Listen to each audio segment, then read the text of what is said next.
being here. Well, Jake, congratulations on doing the debate in Flint. It's really important we keep the spotlight on this problem, and you're right, I'm leaving here, I'm going to Flint. The mayor asked me to come. They're trying to, really have a lot of support because we hope that there'll be some good news coming out of Congress in the next few days. And it's just, it's an issue that I don't want people to forget about because it's not the only Flint in our country. There are other places where these kinds of toxins, lead, other sorts of pollutants are really affecting people's lives, and I'm just not going to give up on this. Can I ask you a question, just a clarification of what you think needs to be done in terms of the people there who need water and need infrastructure built? Right. You have called for the citizens of Michigan, the state of Michigan, to be billed, but you're also supporting this bill from Senators Stabenow and Peters from Michigan that would make it a federal payment. Right. Do you think that it should be a state issue in terms of the money paying for Flint, or should it be a federal issue? It should be both. And partly because there's a broad set of needs that have to be addressed. Yeah, the infrastructure must be repaired and modernized. Yes, we do have to get emergency means in to get water, get the kind of nutritional support. I know something about lead poisoning because of work I've done in the past. And with the Children's Defense Fund? Well, and as a senator from New York, we had a lot of old housing with lead paint in it. A lot of kids suffered from lead poisoning. And part of the challenge is you've got to intervene early. We need comprehensive health screenings. Then we need to figure out how do we get the right nutrition and vitamin. You've got to begin to work to counteract the lead. Then we've got to get the educational additional help that kids need. This is a big deal because it's not only about fixing the infrastructure, but it's also about the future, how we're going to take care of these kids going forward. So there's a lot of work to be done, and I think it has to be both a state and a federal responsibility. What's really so upsetting is, as you know, just a little bit of lead can cause permanent damage. There is no acceptable level of lead for kids. None. So according to what we know now, the state knew at least in February, and the federal EPA knew at least in April, and yet it wasn't until months later.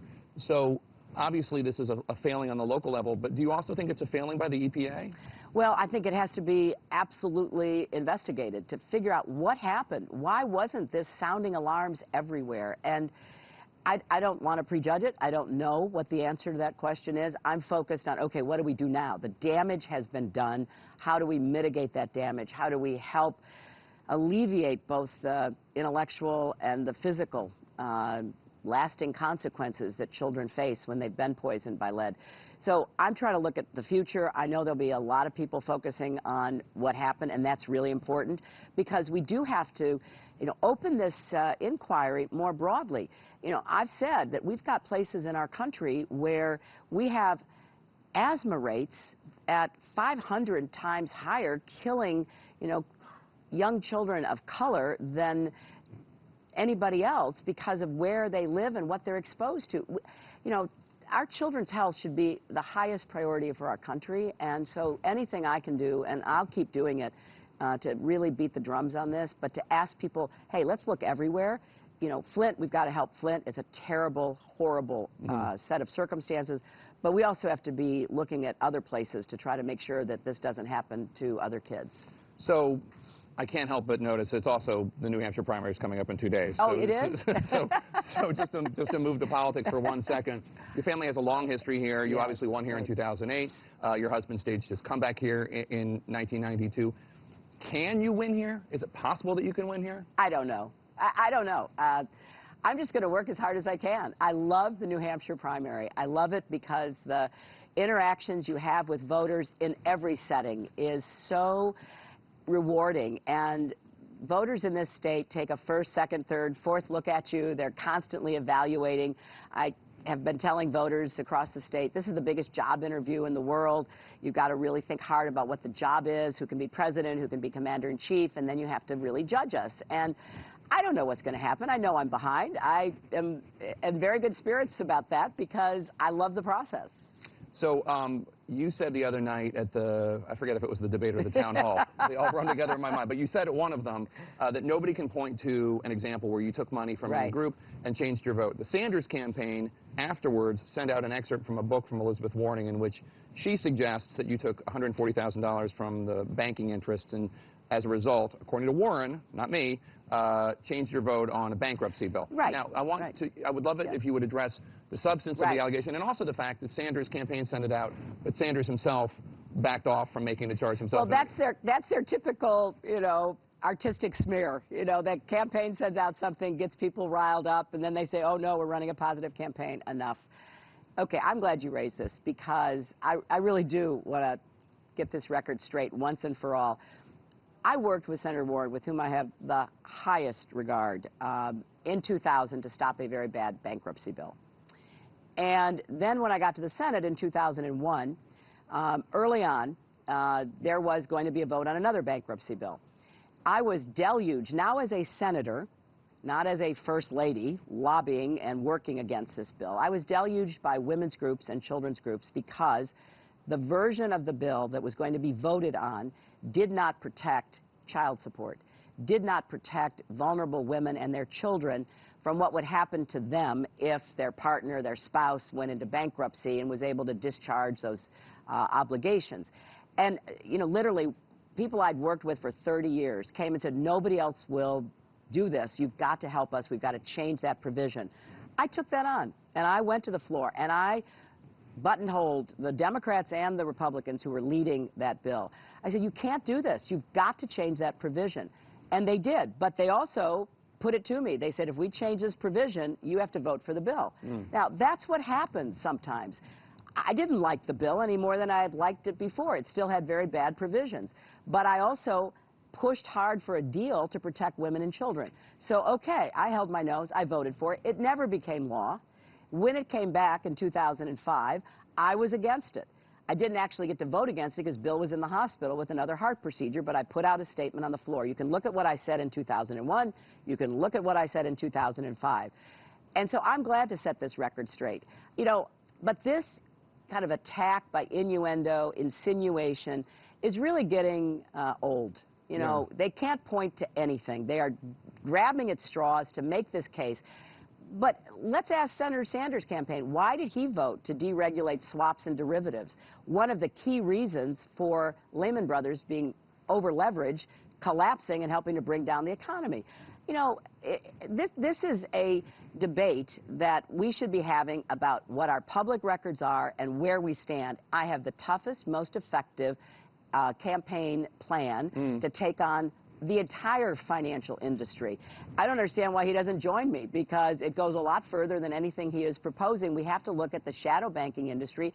Everybody knows where I stand on this, so I think we should end with the smear and the insinuation and talk about our respective plans. A lot of your supporters were very upset this last week when some older male pundits suggested that you are a shouter. Now, I would observe that Bernie Sanders doesn't exactly talk in a whisper. But that said, do you think that the coverage of you is sexist? Do you think that when male pundits say things like that, they have a different standard for you? And I don't want to single anybody out, Jake. Look, we are still living with a double standard, and I know it. Every woman I know knows it, whether you're in the media as a woman or you're in the professions or business or politics. And I don't know anything other to do than just keep forging through it and just taking the slings and arrows that come with being a woman in the arena. Sometimes I talk soft, sometimes I get passionate, and I get a little bit excited. I don't know any man who doesn't do the same thing. And I find it sort of interesting that all of a sudden this is a big discussion about me once again. I'm so used to this. I'm going to keep making my case. I'm going to keep talking about what I will do as president. I'm going to keep laying out my record, because I think it's really important that this election be actually about who can do the job that needs to be done starting in January of 2017. Last question, Madam Secretary. How has this experience of running for president changed you, if it has? I think it's the most amazing learning experience. And having gone through this now twice, I think I am a different person than I was back in '08. I think that the experience I had as Secretary of State has given me a perspective and an understanding of a lot of the issues that is deep and gives me the confidence to know that I can do every part of the job. But you run at different points in a country's,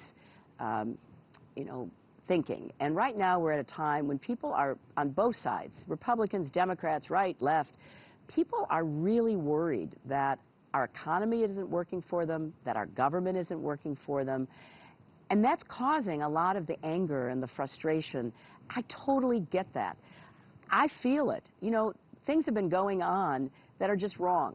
These Supreme Court decisions against voting rights, Citizens United, those are dramatically altering the balance of power in our country. The Great Recession, for which there were a number of causes, but you have to look at the failure of the Bush administration to regulate what was going on in the financial and mortgage markets. People deserve to be upset. But what I'm saying, and maybe it's not the most popular theme these days, get angry, vent, but then realize anger's not a plan and venting's not a strategy, and we have work to do. And I'm confident we can do that work. But we're going to have to roll up our sleeves and say, okay, we've got to make sure the economy works for everybody, not just those at the top. Here's my plan for jobs and raising incomes. We've got to make sure the Affordable Care Act gets the cost down but gets coverage to 100%. Here's what I can do about that. Let's have a discussion about what you would be thinking if you were conducting a job interview. Okay, I've got the experience, I've got the passion, and here's what I'm going to do with it. And that's what I think the country needs, because people are just whipping them up. I mean, on the Republican side, all of this rhetoric, this demagoguery, which plays to the fears and the insecurities that people feel. And I just think that's not who we are. And we are the premier problem solvers of human history. We got to get back to doing that together. All right, Madam Secretary, we'll see you on the campaign trail. Good luck on I'll Tuesday. be there. Thank you so much for stopping by. I appreciate Nice to talk to you.